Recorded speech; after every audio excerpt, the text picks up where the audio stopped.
வணக்கம்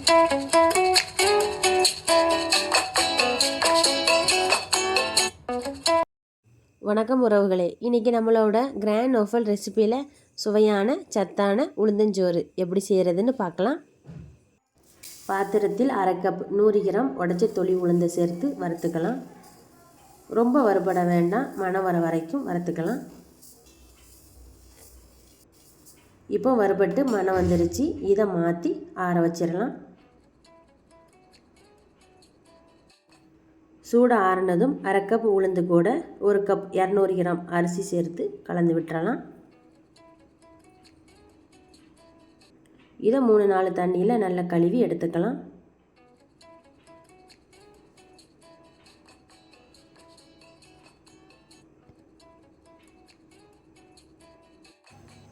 அரிசியும் உளுந்தும் மூழ்கிற வர தண்ணி ஊற்றிடலாம். இதை 15 நிமிஷம் ஊற வச்சிடலாம். பொடியை நறுக்குன 3/4 கப் தேங்காய் 75 கிராம் சேர்த்து நல்லா நைஸாக அரைச்சி தேங்காய் பால் எடுத்துக்கலாம். 2 டேபிள் ஸ்பூன் தேங்காய் எண்ணெய் ஊற்றிடலாம். நீளமாக நறுக்குன ஒரு மீடியம் சைஸ் வெங்காயம் சேர்த்து வதக்கிக்கலாம். வெங்காயம் லைட்டாக வதங்கினா போதும். வெங்காயம் லைட்டாக வதங்கிருச்சு. 1 டீஸ்பூன் இஞ்சி பூண்டு பேஸ்ட் சேர்த்துடலாம்.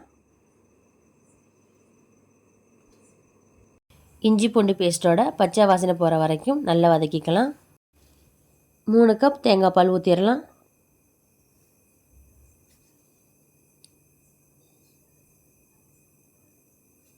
ரெண்டு கப் தண்ணி ஊற்றிடலாம். 1/2 கப் அரிசி உளுந்துக்கு 5 கப் தண்ணி ஊற்றியிருக்கேன். இந்த உளுந்தஞ்சோறுக்கு தண்ணி கொஞ்சம் அதிகமாக இழுக்கும். 5 கப் தண்ணி சாதம் நல்லா வெந்து கொஞ்சம் குழஞ்சி வரும். உங்களுக்கு குழஞ்சி வேணாம்னா 1/2 கப் தண்ணி குறைவாக ஊற்றிக்கோங்க. தண்ணி கொதி வந்ததும் 15 நிமிஷம் ஊற வச்சுருந்த அரிசி உளுந்து சேர்த்துடலாம். உப்பு இப்போ சேர்க்க வேணாம், சாதம் பாதி வெந்ததும் சேர்த்துக்கலாம்.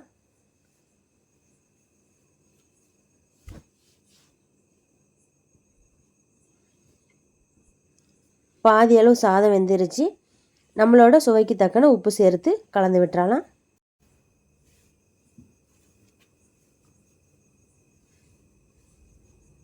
மூடி போட்டு நல்லா வேக விட்டுறலாம்.